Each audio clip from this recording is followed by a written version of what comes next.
54 জেলায় বইছে মৃদু থেকে মাঝারি তাপপ্রবাহ।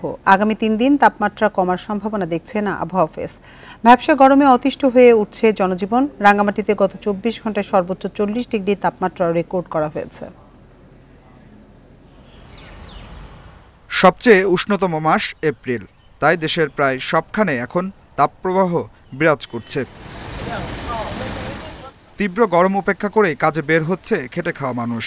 এতে ভোগান্তি বেড়েছে কয়েক গুণ। তাপমাত্রা খুবই বেশি, কারণ হচ্ছে যে কি মানুষ চলাচল করতে অনেক অসুবিধা হচ্ছে, কষ্ট হচ্ছে। ভাড়া টাড়া কম, বেশি 1-2 ঘন্টা থেকে বেশি আছে। এর হইতে গাড়ি লোক পাচ্ছেনি, যেগুলো আসছে সব উল্কাত যাচ্ছে। আমরা বসছি খালি বসে আছি। আবহাওয়া অফিস বলছে, রংপুর, নীলফামারী, রাজশাহী, ঢাকা, খুলনা, বরিশাল, চট্টগ্রাম ও সিলেটে বইছে মৃদু থেকে মাঝারি তাপপ্রবাহ। পরবর্তীতে সারা দেশে বিস্তার লাভ করতে পারে। কোনো কোনো জেলায় তাপমাত্রা উঠতে পারে 40 ডিগ্রির উপরে। বৃষ্টিপাতের পরিমাণ কমে যাওয়ার কারণে আমরা আশা করছি যে হয়তো ময়মনসিংহ ডিভিশন এবং রংপুরের অন্যান্য জায়গা হয়তো বা সেটা বিস্তৃতি লাভ করতে পারে। এছাড়া অন্যান্য 6টা ডিভিশনের সবগুলো জেলাতেই আমাদের তাপপ্রবাহ বিদ্যমান আছে এখন।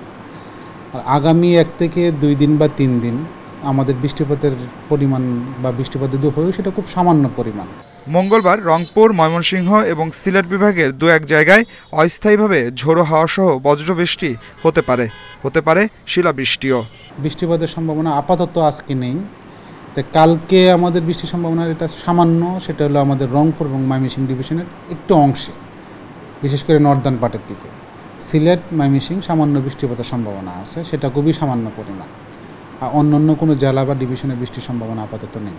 আগামী কয়েকদিন তাপমাত্রা আরও বাড়বে বলে পূর্বাভাস দিচ্ছে আবহাওয়া office. Adilur Rahman, independent news, Dhaka.